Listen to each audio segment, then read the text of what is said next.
On the top of the list, we have subjects that are pretty common sense that everybody pretty much knows as soon as they make an account or like played it for 5 seconds or something. Then we have a little bit darker green, which are still pretty normal things you probably are aware of if you played the game for a couple of days. And then under the water, we have yellow subjects, which are more known to experienced players who have played it for a while or know the history behind BlockStarPlanet.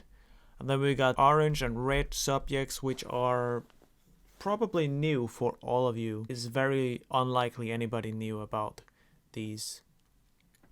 I even myself had to do some research to find these subjects. So I will start out at the top of the iceberg, all the way in the sky or clouds, which is MovieStarPlanet. MovieStarPlanet is of course the company behind BlockStarPlanet. You will know this when you make an account, since you can use your MovieStarPlanet account. Next up we have Nexus, which is the world, the 3-dimensional main menu you are in when you're not playing battle or playing mining. You're in this Nexus. The Nexus changes a lot of the times actually. It used to stay there for longer, and you probably search for videos on YouTube about the new Nexus as soon as it comes out, about where the mystery crystal is and the keys and stuff like that. So further down we have seasons. Seasons was a thing they don't do anymore, fortunately. It got a bit old. Seasons was a thing in 2020 where they made season from 1 to 17, but this is all in the past. There might be more related to seasons in the future where you could visit old seasons and stuff, but I don't know. Then we got Spilprisen 2021, which is an award that BlockStarPlanet earned in 2021. They were also nominated in 2016 for Spilprisen, back when the game was called RoboBlastPlanet, but we will come back to that later. They're very proud of it, clearly, because they made a block dedicated to this award. And next on the list we have Denmark, which refers to the fact that MovieStarPlanet is actually a Danish company located in Copenhagen. I was there in 2022, so I took some footage over there. But in October 2023 they moved location again, and I also took some footage over there.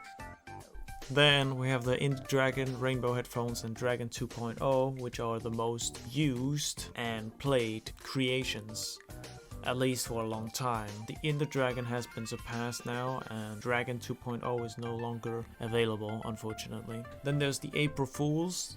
Once a year since I think 2020, BlockStarPlanet makes an April Fool's joke where they would say stuff like they're making spheres in BlockStarPlanet, or they're turning back to RoboBlastPlanet or something like that. 2-dimensional BlockStarPlanet. Or they're finally making new battle powers, which may or may not be inspired by the video I made. Everybody pretty much knows it's just a joke, especially since it's only on April the 1st. But some people still fell for it, and it's kind of stupid. They're like, no! Don't do it! Don't do it! Please let it be an April Fool's! Like, other people are already spoiling it, saying it's just an April Fool's, but these kids still don't really get it, I guess. I usually just play along with it, like, yes! Finally! I missed the 2D from RoboBlastPlanet. Then there's the Penny and Seesaw, which refers to a message that Penny sometimes says, that Caesar Centauri is really cute. This is almost the only lore there kinda is to BlockStarPlanet, so yeah, it's probably an interesting line. This also gives us some information about the NPCs' relationships with each other. But then there's servers, which honestly for me took me maybe a year to know about different servers. I had no idea about servers back in MovieStarPlanet, but they also go on servers. So when I say servers, I refer to the different countries. If you're from a different country, you're not able to chat, well, not directly, to somebody who's from another country. You are still allowed to use people's prefabs and BlockStar parts or skins, but you're not able to actually chat with these people or add them as friends. But there's also other servers outside of Europe where you can't even see their creations. I remember Canada being the first one. Like, Canada was just isolated from everything.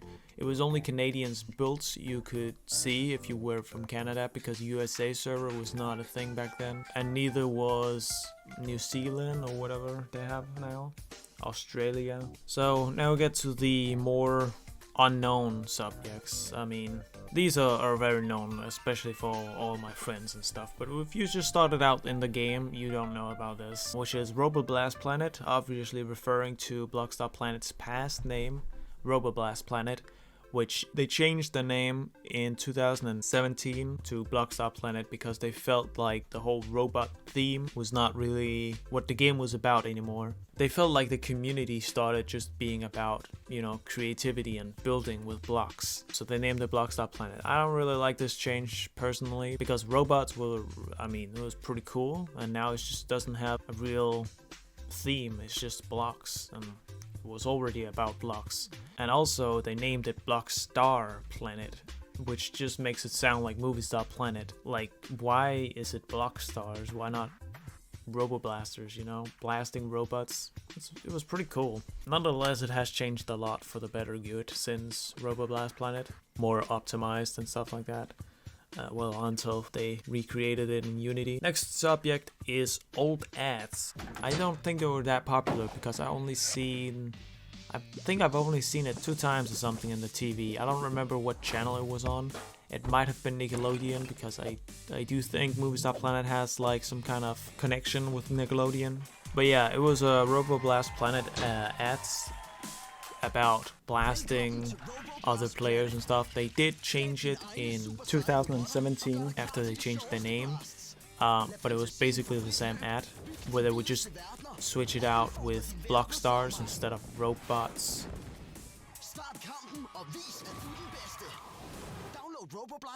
Then there's the fall of 2023. In 2023, the year I'm recording this as well, they had a big fall at the start of the year because they started making custom block stars require VAP, which made everybody quit the game. And you can also see on the statistics of the company that they really went downhill from there. After that, they also stopped hiring people. They would usually have these jobs available searching for moderators or designers for the game, but in 2023 they stopped hiring because they didn't have enough money to hire more people. They actually had to fire a lot of people, so it was very unfortunate for BlockStarPlanet, but it was a really bad decision they took as well. They probably tried changing things because they needed money more than anything, but the way they did it was just so bad that it ended up having the opposite effect, that they actually lost more money from making more things require VAP. Then there's the Twitter. RoboBlastPlanet used to have a Twitter where they would post weekly updates, which was really cool, and you can still see it to this day on their Twitter, but they stopped that around 2016. And I think they just kind of forgot about their Twitter. Maybe they lost their access to the Twitter just like they lost their access to the Instagram. But if you haven't seen it yet, you should definitely check out the Twitter. It's filled with a lot of cool history about the game. Like, they have old screenshots and old test videos of the game. Very interesting. Then there's the SurveyMonkey Surveys. They have had multiple surveys. I think 3 or 2 surveys asking people things like how old they are and how often they play. They asked the players what they would want in the future. Players were asked what blocks, legs, or weapons they wanted featured in the game. They also asked what people thought about certain ideas, such as remixes, homes, or throwback to old seasons. Or asked what makes them play BlockStarPlanet instead of Roblox and Minecraft, which is quite funny because you're not even allowed to say Roblox in BlockStarPlanet. Another one was custom game modes, which obviously we'll all want. And then there was clans, where you could make clans with your friends. And an idea for some sort of apocalypse game mode. Another idea included mods for worlds, where you could change fall damage and such. And there was also an idea about designing your own NPC to place in your world, kind of like pets, but then you could write what the NPC says. And also animations or poses for block stars. Not all of these ideas were thrown to the ground. There was also homes and pixel art, which is now a feature in the game. They also did have another survey where they asked about feedback to the new beta phase 2 shortly after it was released. Then there's the in-game ads. So they used to have ads rolling in MovieStarPlanet and BlockStarPlanet. In BlockStarPlanet they had the ads on the daily Wheel of Fortune. So if you wanted to roll another time on the same day, you had to watch an ad. And the ads would, well, in the end, the ads would only be about buy VIP and stuff like that. But they used to have some kind of deal with, I think, Nickelodeon or something, where they would roll ads for toys. Yeah, I don't know what happened to that, but they used to have actual TV ads on the game. Then there's Black Matter, which is like a little personal thing. I noticed when they changed it to Unity, the Dark Matter guns are actually named Black Matter, but you can still find them when you search for Dark Matter, because I think the name it shows is called Black Matter now, which is weird because that's not what it used to be called. It has always been Dark Matter rifle and Dark Matter gun, but they changed it in the Unity version to Black Matter, maybe because they forgot that it was named Dark and not Black. The results still says Dark Matter, but it shows up when you search for Black Matter. Then we have some staff members or some workers for BlockStarPlanet. Claus, Lykke, Jensen is the boss of the company. I don't know if this is that well known because all source I could find of this was in Danish, so most people probably wouldn't know, but I don't know. When I Google boss of MovieStarPlanet, it actually just shows some communistic results. It's like, oh, there's nobody behind MovieStarPlanet, we're a whole team, everybody's working together, but it is owned by Claus. So anyway, Claus is the main boss of the whole company. He's the one who takes the decisions, I guess, but there's a whole bunch of workers, of course, for MovieStarPlanet and BlockStarPlanet. Some old ones was Nicholas Bowen and Thomas Storm, who both have posted their work to ArtStation. Nicholas Bowen named it BlockStarPlanet, while Thomas Storm named his RoboStarPlanet.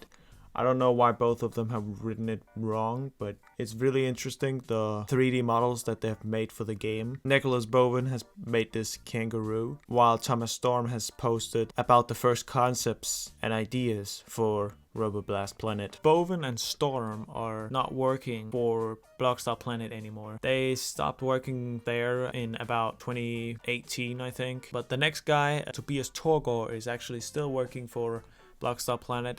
He is the guy who's behind the new Nexuses, and he has an Instagram where he also shares a bit, like 2 images from behind the scenes of BlockStarPlanet. He shared this cake right here, and also a picture with the award from Spilprisen 2021. Before I get to the bottom, I want to make some honorable mentions that didn't make it into the iceberg, one of which being Birkin 2001, Sølvstand and MSP Fanboy, and I. We are all Danes that started in the summer of 2015. Birkin 2001, Sølvstand, and I started in the same month in 2015, which is quite interesting. Another subject was that there was a block idea competition some years ago where Vetani's block won, but my block didn't win. There's still no block that looks like Vetani's, but they added a strawberry. However, Vetani's block made it into the loading screen when the game is down, and my block managed to still come in the game years later. Another subject was that remixes used to be a thing. I actually remixed the creeper right here. I don't know how, but it was like some kind of bottom that I've never really paid attention to, and then I tried it and it was kind of broken because it showed us as mine, but it's also not mine, and it's in my world. I was the only one being able to use it or see it as a prefab. And then there's 2 workers that used to work at RoboBlastPlanet named Javier and Ramiro, and they made a little slideshow when you search for RoboBlastPlanet about how to make a game work or something like that. It's interesting if you're into, you know, making games and stuff, but might need some like TED Talk or something. I feel like it's mostly just notes. It's really interesting. There's some images on there as well of RoboBlastPlanet while they're creating it. Before we continue, I also want to say this is a new channel, so all my subscribers has actually been removed. Go check if you're subscribed. You might think you are because you've watched my videos for so long, but very likely you're not subscribed. So subscribe if you enjoy this content. And for the last subjects, all the way down here is JCTEST, which refers to their test accounts. I think they have one on every server, an account named JCTEST that is used by the moderators. I don't know if it's still used. It's probably not used anymore, but it was used to test battles. You can even see it on some of the screenshots right here that they used this account called JCTEST 2. And at the very bottom there is early access in MovieStarPlanet, which refers to the early access of RoboBlastPlanet that was available in MovieStarPlanet before the release. Not many people knew about this. I for sure didn't, because who played MovieStarPlanet in 2014? I mean, the game was dead at that point. But anyway, there you could test out the game, and then after you've played it for a while and it maybe crashed or something, they would ask you to write some feedback about the game before they're releasing it. I think personally it's really cool that they actually cared so much for the game that they asked about critique, because nowadays it feels like they don't care. It feels like they don't test out the game. It feels like they just, you know, write all the basic stuff when they remade it in Unity and just forgetting all about things like certain names for guns or the fact that you could jump higher. They don't know that because they probably didn't playtest it that much. But as a player, you can definitely feel a big change from BlockStarPlanet before and BlockStarPlanet after the Unity remade. And that's it for this entire iceberg. If you watched it all the way to here, I appreciate it very much. This video took me so long to make. I've been working on this for half a year now. I really hope you learned something. Give the video a like if you enjoyed or learned something from this video, and I will be back uploading soon. In the meantime, you can check out this video where I was trolling some of my friends with a parkour with tricky shortcuts. It was really fun.